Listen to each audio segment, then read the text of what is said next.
특히 업소에서는 성병 예방과 피임에 있어서 가장 좋은 수단이기도 합니다. 특히 노년층은 젊은 사람에 비해서 면역 체계가 굉장히 약하죠. 치료가 더 어렵고 결국에는 병이 커져서 발견하게 되죠. 성매매를 통한 접촉은 여러 파트너와 성관계를 하는 것과 똑같습니다.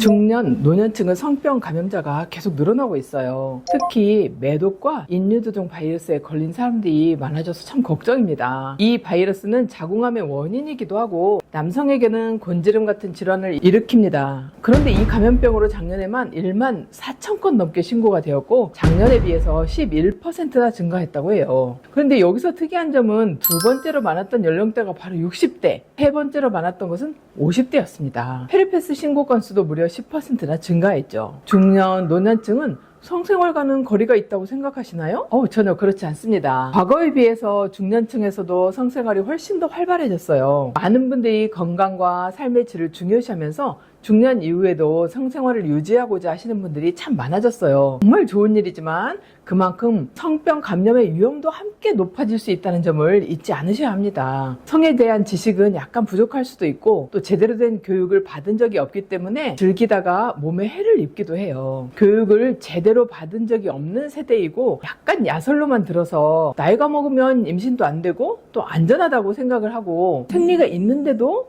내가 뭐 임신되겠어? 이렇게 하면서 피임을 안 해서 50대에도 임신을 해서 오는 사람이 있습니다. 성인도 성교육이 필요하고 그래서 유튜브를 제가 하고 있는 겁니다. 안전하게 하기 위해서는 성교육을 꼭 받아야 하고 또 새로운 사람을 만나기 위해서 전후의 체크가 반드시 필요합니다. 서로에게 내가 그렇게 안 좋은 사람으로 생각이 되나? 이런 비난을 받을까봐 두려워하시는 분들이 있는데요. 그래서 내가 걸려도 뭐에 걸린 건지 또 어떻게 해야 할지 몰라서 도리어 큰 병이 될 수도 있는 거죠. 일단 여러분들이 첫 번째로 인지하고 있어야 하는 것은 성매매의 위험성인데요. 성매매를 통한 접촉은 여러 파트너와 성관계를 하는 것과 똑같습니다. 익명의 즉석 만남 같은 경우도 비슷한데요. 상대방의 성병 여부를 확인할 시간이 없습니다. 특히 업소에서는 불특정 다수와 성관계를 가지는 경우가 참 많아서 에이즈나 클라미디아, 임질, 그리고 헤르페스, 인유두종 바이러스 등에 노출되고는 합니다. 성매매 자체가 불법이기도 하고 그래서 일하는 분들이 건강 상태를 확인하는 것이 참 불가능에 가깝죠. 잠깐의 쾌락을 위해서 성매매를 즐기다가 성병에 걸린다면 특히 노년층은 젊은 사람에 비해서 면역 체계가 굉장히 약하죠. 치료가 더 어렵고 합병증의 위험이 높아질 수 있습니다. 게다가 파트너가 자주 변경된다면 각각의 파트너가 가지고 있는 균과 바이러스에 노출될 기회가 많아서 성병에 걸릴 확률도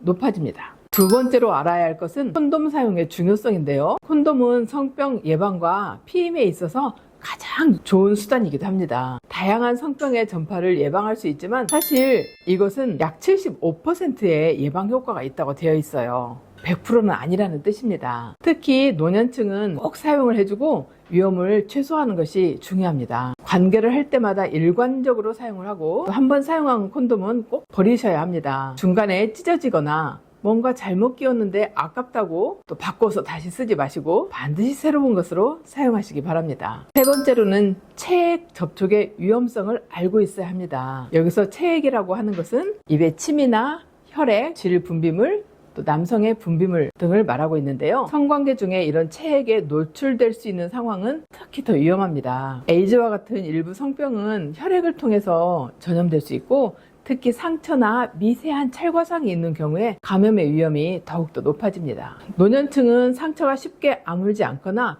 면역이 약해지면서 감염의 위험성이 더 크므로 혈액이나 체액 등 접촉의 위험을 최소화할 수 있도록 조심해야 합니다. 이런 부분들을 잘 숙지했다면 이제 예방법을 아셔야 합니다. 가장 중요한 것은 정기적인 검진입니다. 중년기 이후로는 성병 검진을 받지 않게 되는 경우가 많은데요. 내 나이가 이렇게 많은데 무슨 성병이야? 이렇게 생각하시는데 대다수는 성병의 증상에 대해서 또 잘 알아차릴 수 없기도 합니다. 결국에는 병이 커져서 발견하게 되죠. 성병은 초기에 발견하고 치료를 받으면 대부분 문제가 없습니다. 최근에는 의학 발달이 또 약의 발달이 워낙 잘 되어 있기 때문이죠. 안전한 성생활을 유지한다면 성병으로 인한 건강 문제를 예방하고 또 제가 이 채널에서 강조하듯이 전반적인 삶의 질을 높이게 됩니다. 노년층도 활기찬 성생활을 당연히 즐기셔야죠. 이것을 위해서는 앞서 언급한 주의사항을 지키는 것이 꼭 필요합니다. 안전한 성생활을 유지함으로써 건강한 노년을 즐기시기 바란답니다. 나이에 상관없이 성병은 누구에게나 걸릴 수 있는 만큼